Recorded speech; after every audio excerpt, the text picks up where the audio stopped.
各位朋友、弟兄姊妹平安。今日同大家分享一個好重要嘅信息喎，就係耶穌釘十架最痛苦嘅時候係邊個部分呢？耶穌受難嘅高峰是怎樣的呢？邊一個部分係佢受難嘅高峰呢？嗱，可以講俾大家聽呢，唔係釘十架喎，唔係皮肉之苦，身體嘅痛楚喎。啲身體嘅痛楚呢，可能耶穌呢都冇乜理會嘅。嗱，今日我哋即刻嚟睇睇喎。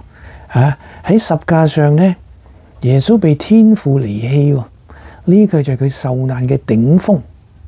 耶穌背負人類嘅一切罪孽啊，佢嘅天父呢無情地將天父對罪嘅義怒全部都傾注喺耶穌身上。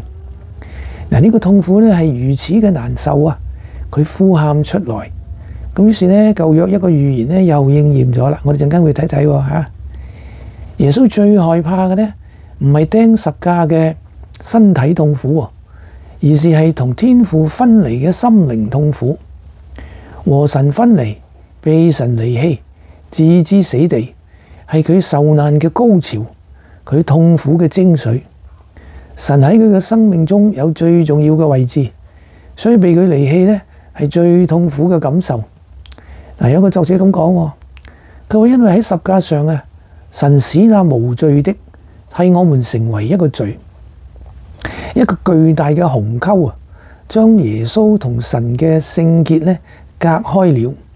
神係聖潔的，替耶穌已經成為我們嘅罪。難怪呢，耶穌呢係被神離棄。難怪呢，耶穌痛苦地咆哮如獅子。耶穌呢為我哋嘗到了死亡嘅滋味。體驗着每一個失落嘅靈魂將會在地獄裏永恆體驗到嘅，就係被神在黑暗中離棄，意味着什麼？神係宇宙嘅至善，有佢嘅同在呢，生命係充滿無窮嘅福樂；冇佢嘅同在呢，生命係最痛苦嘅，係生不如死嘅。神係愛同光同一切美善嘅泉源，失去神嘅同在呢，就係墮入黑暗嘅地獄，係令人驚心動魄嘅心靈折磨。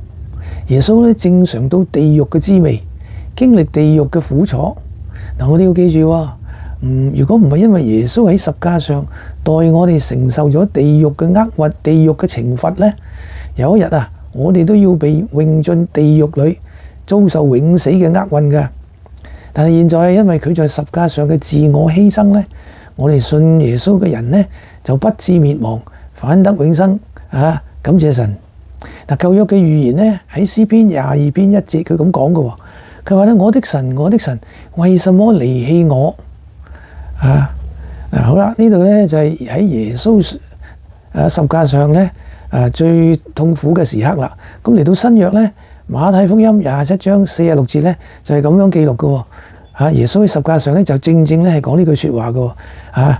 27章46節講，就是說我的神，我的神，為什麼離棄我？好，今日分享到此為止，下次繼續，下次再見，拜拜。